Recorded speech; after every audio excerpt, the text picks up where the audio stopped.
Donc, merci beaucoup pour cette présentation de ce plan d'action. Je pense que nous pouvons en être fiers collectivement. Ce plan d'action des quartiers populaires s'est écrit à plusieurs mains, comme vous l'avez rappelé, avec des citoyens, des citoyennes et les associations pour partager une ambition commune et des actions concrètes, pour agir au quotidien en faveur de l'émancipation, de la lutte contre les discriminations, pour la santé, pour améliorer le cadre de vie et pour accélérer la transition écologique.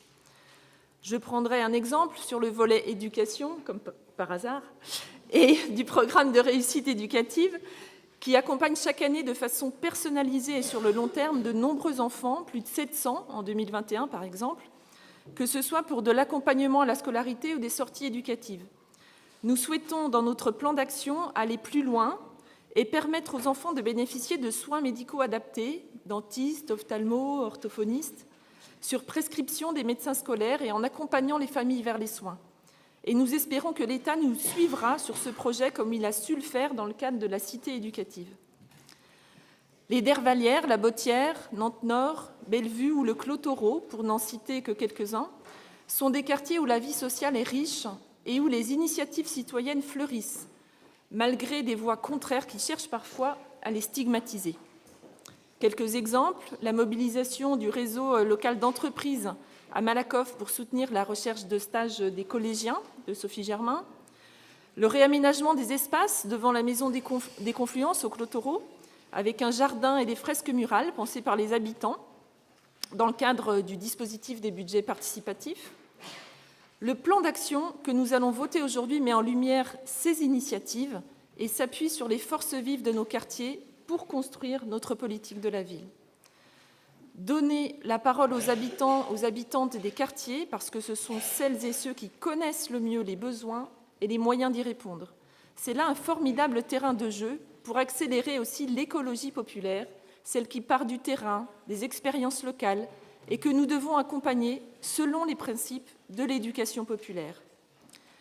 Alors permettez-moi néanmoins de porter quelques alertes, notamment sur le sujet de l'emploi.